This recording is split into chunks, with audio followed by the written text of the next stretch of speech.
You ever felt like nobody understands you? You ever felt like you just wanted to die? That's exactly how I feel.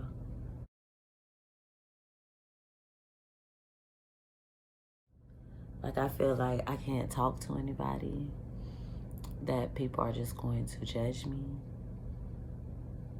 People just not going to understand me and what I'm going through because I've been going through a lot. No, it doesn't have nothing to do with Carl. It has nothing to do with my present relationship. It has everything to do with my past relationships. Not just one, all of them. The lessons that I've learned and the pain that I've endured. I'll tell you, I've been in love, or so I thought was love, 3 times. The first, he was my first everything. And he used to hit on me. I mean, we used to fight constantly. And I thought it was love, it was toxic as fuck. But he had good penis. But it was at some point that I said, you know what, I gotta stop living like this. How is this man beating on me and cheating on me at the same time? What am I doing? What is my worth here in this relationship? I didn't have a purpose. I felt like I was just living just to be here. At least he respected her enough not to put his hands on me in front of her. So the first time she saw somebody put their hands on me was my baby daddy. And when I say that night was one night that I was just like, okay, yeah, this is what real abuse is. Like, this man just kept punching me and punching me and punching me and punching me. And all I could hear is, Daddy, no, Daddy, no. Josh screaming, Daddy, no.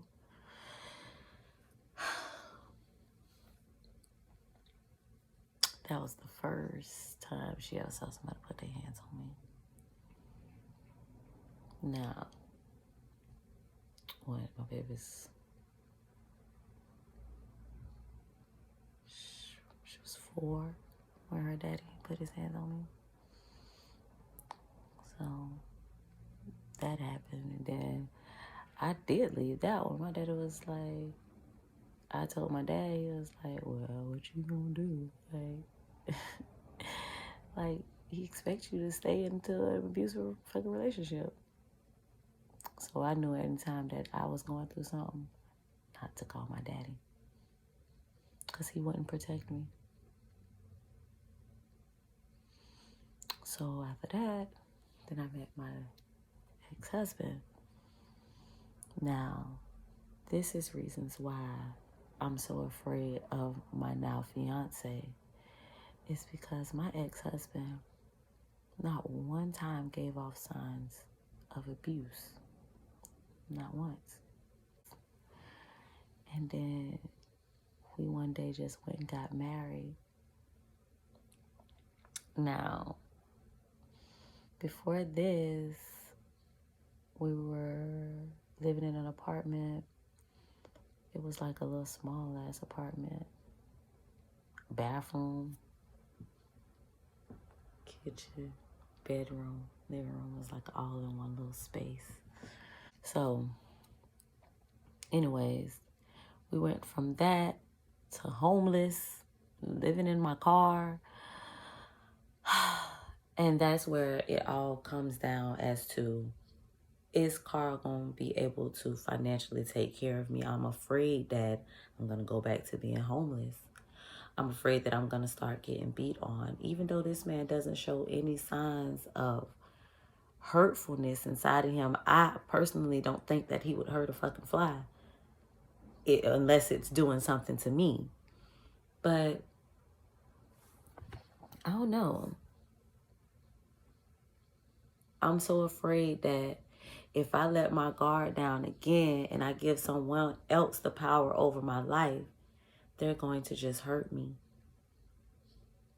And I'm trying to release all of that anxiety and anger out of me which started with me cutting my hair.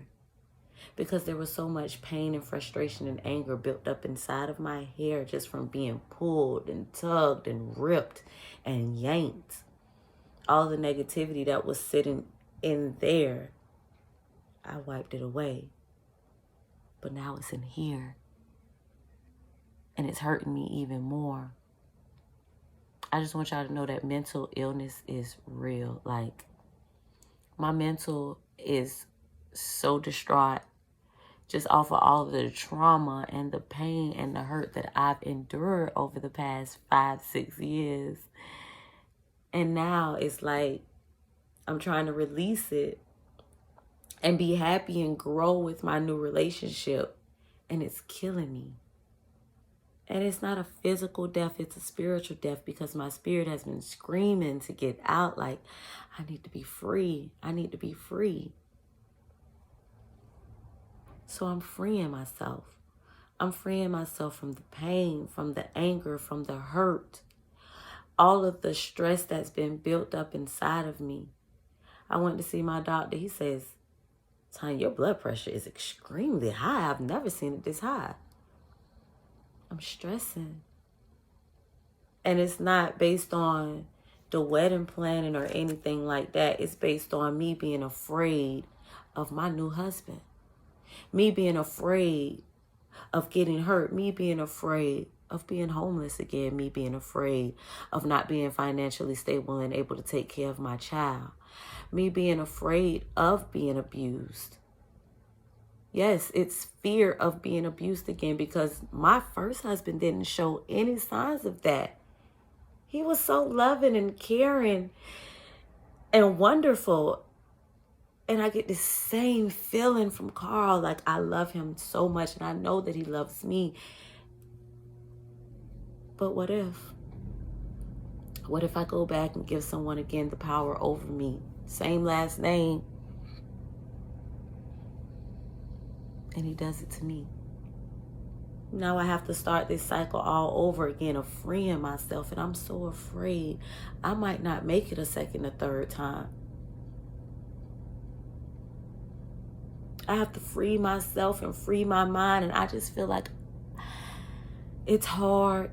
And I want everyone to know that mental illness is real. Take care of your mental health. I know people have been through some things and they're afraid to talk about it, afraid to say what they've gone through. Someone's hurt them, someone abused them, someone said something about them, someone made them feel low. I feel you. I understand. I haven't even talked to anyone, not even my parents, because I already know my daddy just gonna laugh at me and my mama just gonna say, girl, please. So I talk to myself, and that's where I'm fucked up in the head, is because I done talked myself into thinking that I should die. I done talked myself into thinking that I don't belong here, that I have no purpose in this world. Can I pull myself out? I pray that I pull myself from out of this rut that I'm in. I don't want to lose a good man. A great man, a king who has been nothing but good to me. And I feel like I'm pushing and pushing and pushing because I feel like nothing good should come to me because of what I've been seeing, what I've been taught. I feel like no one loves me, no one hears me, no one understands me. But I keep trying to go on and keep trying to push forward and move forward because I know my baby needs me. I know my baby needs me. So I'm going to continue to pray. I'm going to continue to read my Bible. I'm going to continue to meditate. I may take a pill or two because sometimes I need that extra help. But at least I'm doing something to continue to strive and be better for myself. I'm not going to sit here and let this stop me, y'all. I can't let this bring me down. Because who's watching me? My daughter. I have to do better. I have to be better. I have to see better.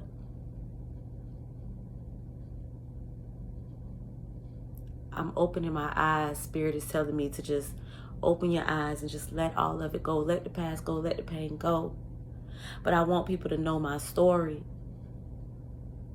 because I want somebody else to know that they can too come out of this. Yes, it's going to take some time. It just doesn't happen overnight, as it was told to me. It's not going to happen overnight that you're going to feel better about yourself. You got to take time. It takes time to be better, to feel better, to really love yourself. It's taken so much to love myself. And if I don't love myself, how can anybody else love me? They can tell me they love me all the time, but if I don't feel it, it's not gonna matter. And in my mind, I'm all over the place. And I just appreciate those who have been here, who sticking by my side, who understood the assignment of pulling someone from their lowest part of them, from sinking down into the bottom and pulling me back up. I appreciate you. Because it's hard. It's hard when you ain't got nobody to talk to. I sit here every day in my house, every day, and talk to people on the phone, but who am I really talking to? Is anybody really hearing me? Is anybody really seeing me?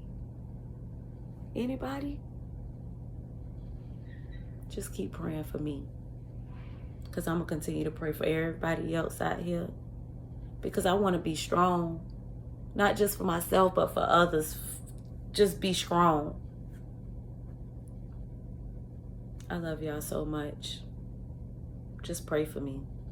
Keep me in y'all prayers. Ashe. Ashe.